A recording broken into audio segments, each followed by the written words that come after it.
Bonjour tout le monde, j'espère que vous allez bien. Lors de la dernière séance, on a présenté un aperçu général de l'inflation, dans lequel on a défini l'inflation ainsi qu'on a déterminé ses types, ses causes et ses conséquences. Aujourd'hui, on va se pencher plus sur la mesure de l'inflation. Maintenant, si on revient à la définition de l'inflation, qu'est-ce qu'on a dit? On a dit que c'est une hausse du niveau général des prix. La question qui se pose à ce niveau, c'est comment mesurer cette hausse de niveau général des prix. En d'autres termes, est-ce qu'on va mesurer la hausse de tous les biens et services consommés? Est-ce qu'on va se contenter seulement de quelques biens? Si la réponse est oui, sur quelle base on va choisir ces biens? Ces questions et d'autres seront le sujet de notre cours et notre séance d'aujourd'hui. Là, pour répondre à ces questions, la première chose qui vient à l'esprit, c'est l'indice de prix à la consommation. Bien sûr, c'est un indice qui est à la base de calcul du niveau général des prix pour plusieurs institutions. Si on prend l'exemple de l'INSEE, l'Institut national des statistiques et des études économiques, bien sûr, il se base essentiellement sur l'IPC pour mesurer le niveau général des prix. Pourquoi? Parce que cet indice, il permet de résumer une quantité importante des prix, des biens et services bien sûr, dans un seul chiffre. La mesure de l'inflation donc se fait à travers la mesure de la variation de cet indice. Cet indice contient le prix d'un panier de biens et services qui sont choisis parmi les biens et services les plus utilisés pour les consommateurs. Et cela, bien sûr, se fait à travers la réalisation des sondages et des enquêtes de consommation. Concernant les prix intégrés dans cet indice, on parle généralement des prix en détail, car les prix à la production et les prix de gros ne sont pas pris en compte. Maintenant, pour illustrer notre discussion sur l'indice de prix à la consommation, on va prendre l'exemple ou analyser l'exemple de l'Institut national des statistiques et des études économiques. On va voir cette institution, comment il arrive à mesurer l'inflation. On va voir la méthodologie de calcul de cette institution. Maintenant, pour l'INSEE, donc il utilise l'indice de prix à la consommation, bien sûr à travers un panier, comme vous voyez, de 265 produits. Bien sûr, ce sont des produits choisis sur la base des sondages et des enquêtes, mais il sera absurde d'utiliser la moyenne arithmétique des prix de la consistance de ce panier. Pour cela, il est plus judicieux d'utiliser des coefficients de pondération qui reflètent la pondération ou le choix de consommation pour chaque consommateur ou pour la plupart des consommateurs. Maintenant, si on met en évidence d'une manière plus pratique la méthodologie de calcul selon toujours l'INSEE, on peut dire que au départ, la première des choses, c'est il faut déterminer le panier de produits, sujet de l'IPC. C'est la première phase. Avant de se lancer dans les étapes essentielles, tout d'abord, on doit avoir un panier des produits qui seront le sujet de l'IPC. Puis, on doit déterminer le poids de chaque bien. Déterminer le poids, ça veut dire on va réaliser ou avoir des coefficients de pondération pour chaque produit, chaque bien ou service qui existe dans le panier qui est sujet d'IPC. Toujours, on a dit que à travers les enquêtes et les sondages, on peut arriver à un point à déterminer les choix des consommations. Les choix de consommation et les préférences des consommateurs. La deuxième des choses, c'est trouver les prix des biens. Bien sûr, on parle des prix des biens qui sont sujets de l'IPC, qui existent déjà dans le panier des produits. Le panier de produits qui est à la base du calcul de l'IPC. Troisième étape, c'est le calcul de coût de panier. Ça veut dire maintenant, on a des biens et des services, un panier de biens et services qui représente la consommation ou l'orientation de la consommation des consommateurs. On a les pondérations qui déterminent les préférences de consommation. Et on va calculer le coût du panier, bien sûr, en se basant sur les prix. Qui dit prix, on a déjà évoqué ce point, on parle de prix au détail. On ne parle pas des prix à la production, on ne parle pas des prix du gros. On parle de prix au détail. Pour la quatrième étape, c'est choisir une année de base. Bien sûr, cette année, ça sera la référence à travers laquelle on peut faire la variation ou l'évolution du niveau général des prix. Et cinquièmement, on a le calcul de taux d'inflation, bien sûr. Maintenant, à partir de quatrième étape, on a l'IPC, on a l'indice de prix à la consommation. Donc, pour calculer le taux d'inflation, il suffit de se baser sur la formule suivante. Donc, le taux d'inflation, c'est l'IPC de l'année qu'on cherche à déterminer l'inflation, moins l'IPC de l'année de base, sur l'IPC de l'année de base, fois 100, et de cette manière, on peut calculer l'inflation. On peut illustrer ces étapes par une petite illustration. Donc, nous allons travailler avec une hypothèse de base, c'est que on va simplifier. On suppose qu'on a une économie, bien sûr, qui se base seulement sur deux biens. On va choisir le thé et le lait. Et aussi, toujours dans l'hypothèse de base, on a 3 années. On va utiliser seulement 2017, 2018 et 2019. La première étape, la détermination de poids des biens. Donc, le panier déjà existe. C'est le panier, il se compose de thé et de lait. Et on va essayer de calculer, à partir de ces 3 années, on aura une année de base et 2 années qui seront des années pour calculer l'inflation. La première étape, c'est la détermination de poids de biens. Donc, pour notre exercice, on va supposer que les coefficients de pondération, pour le thé, on a 3, et pour le lait, on a le chiffre 1. Ça veut dire le thé est préférable 3 fois sur le lait. Donc, le coefficient de pondération permet de donner une idée sur les préférences de consommation. Deuxième étape, c'est la présentation des prix des biens et services. Donc, des biens et services, pour notre cas, on a seulement des biens. On va voir dans la période de l'étude. On a l'année 2017, 2018 et 2019. Le prix du thé, c'est 90, 100 et 105. On parle d'1 kilogramme. Et le prix du lait, 3, 4 et 5 dirhams. Le calcul de coût de panier. On va calculer pour chaque année le coût de panier. Donc, le coût de panier, c'est le prix du bien fois la pondération aussi, que ce soit pour le thé et pour le lait. Si on prend l'exemple de 2017, on a 90 fois 3, donc c'est la pondération du thé, plus 3 dirhams fois la pondération 1. Ça donne 273. La même chose pour 2018, on aura 304. Et pour 2019, on aura 320. Pour la quatrième étape, c'est le calcul de l'indice des prix à la consommation. Donc, on va choisir l'année de base, c'est 2017. Donc, ça sera la base de 100. Donc, c'est le prix du panier, 273 sur 273 fois 100, ça donne 100. C'est pour cela on dit l'année de base 100. Pour l'année 2018, vous savez, ici, on a le prix du panier.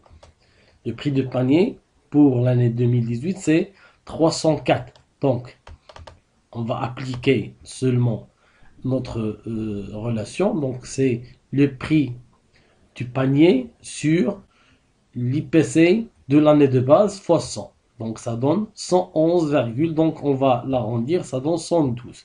Pour 2019, la même chose, 320 sur 273 fois 100, ça donne 117,21. On va l'arrondir, c'est 118.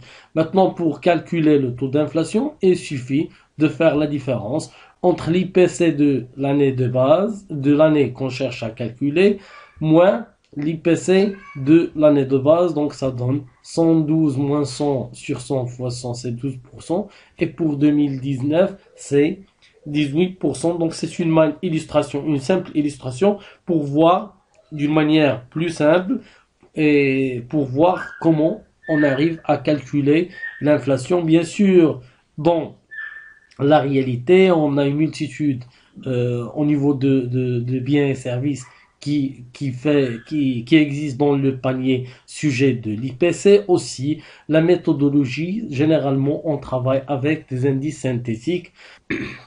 Maintenant, on va parler de l'historique de l'indice de prix à la consommation pour le cas du Maroc. Tout d'abord, donc à partir de 1959, donc avant 2006, on parle de l'indice de coût de la vie. On parle de l'ICV plutôt que de l'IPC. Donc 1959, l'indice de coût de la vie contient 111 articles. Il se limite à la région de Casablanca et il est orienté et il cible principalement les salariés. À partir de 1972, on a passé de 111 articles à 210 articles. On parle des articles qui existent dans le panier, la consistance du panier sur lequel on se base pour calculer l'inflation ou calculer l'IPC, pour notre cas l'ICV. Donc le passage entre 1959 jusqu'à 1972, on a passé de 111 articles à 210. Aussi, on a élargi le champ géographique du calcul de l'IPC, parce que en passant de Casablanca, là, une seule région, vers 8 villes. Donc vous pouvez voir les 8 villes. On a Agadir, Casablanca, Fès, Kenitra, Marrakech, Oujda, Rabat et Tétouan. Et en plus, la population ciblée, donc on a passé des salariés vers la population, toute la population modeste. Donc c'est la population référence. Maintenant, en 1989, encore une fois, on a actualisé notre indice de coût de la vie. Donc, au lieu de 210 articles, on a passé à 385 articles et en ajoutant cette notion de variété. Donc, 385 articles et en plus, on a 768 variétés. Toujours, on a élargi le champ géographique et la représentativité géographique en passant de 8 villes à 11 villes en ajoutant Meknès, Tanja et l'Ayoun. À partir de 2005, le Maroc s'est lancé dans une réforme générale de l'ICV. Bien sûr, on a passé de l'ICV vers l'IPC. On peut expliquer les raisons de cette réforme. La première des choses, c'est l'existence des nouvelles données disponibles. On parle bien sûr des données de l'enquête nationale sur la consommation et les dépenses des ménages. On parle des données de recensement général de la population et de l'habitat. Aussi, on parle, bien sûr, ce recensement est réalisé en 2004. On a aussi les données de l'enquête nationale sur les revenus et les niveaux de vie de ménage. Donc, toutes ces données peuvent être utiles pour actualiser l'ICV. Donc ça nécessite le passage de l'ICV vers l'IPC. Donc on a arrivé à une année de base de 2006. Bien sûr, on a des nouveautés dans ce passage. Bien sûr, on a étendu le nombre d'articles et aussi le champ géographique. Donc on a passé de 11 villes, on a ajouté 6 villes qui représentent les 16 régions. Donc on est arrivé à 17 villes. Et bien sûr, en termes de panier, on a passé de 385 articles à 478. Et bien sûr, même en termes de variété, on est passé de 768 variétés vers 1067 variétés. Si on va vers le détail de l'IPC à partir de 2006, bien sûr, on a dit que les objectifs de ce passage et de cette réforme, c'est d'actualiser les données et aussi actualiser l'année de base. La population de référence, c'est toute.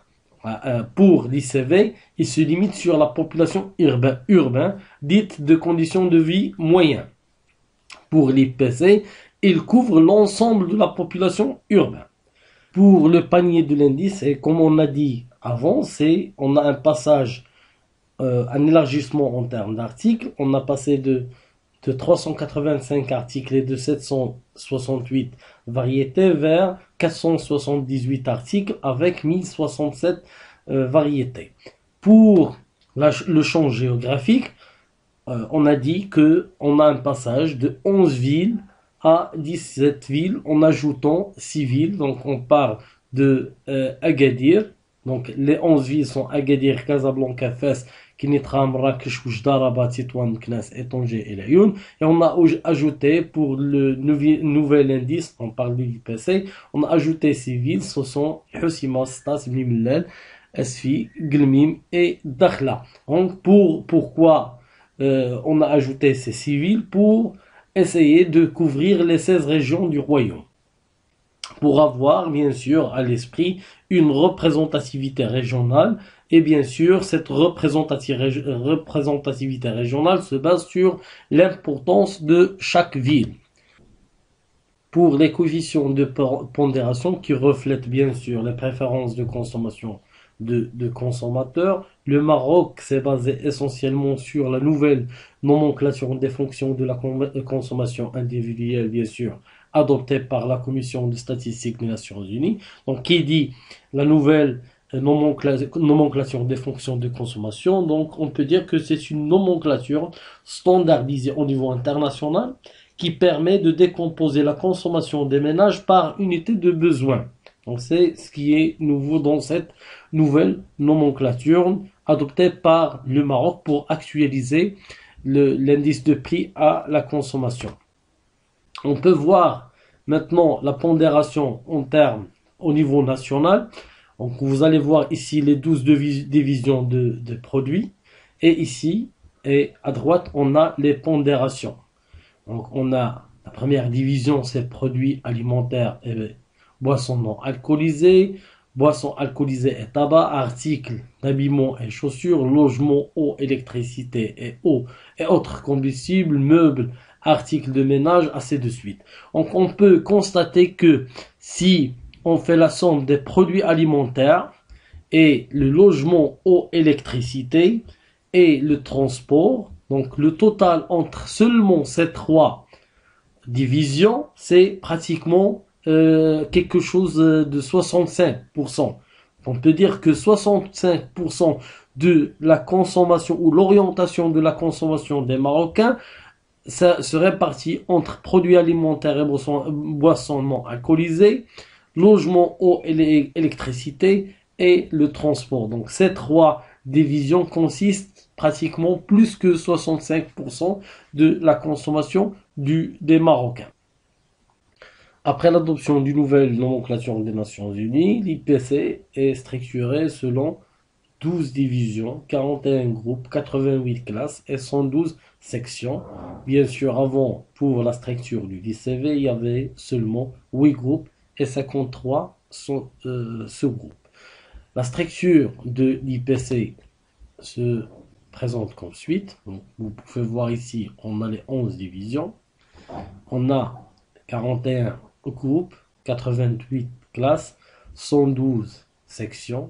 Et le total des produits qui sont sujets du panier, qui existent dans le panier, c'est 478 produits, qui constituent 1067 variétés. Donc on a 478 produits et 1067 variétés. On prend un exemple, on prend la première division. Donc vous pouvez voir ici l'intitulé de la division, c'est produits alimentaires et boissons non alcoolisées. Donc à partir de cette division, on peut trouver deux groupes.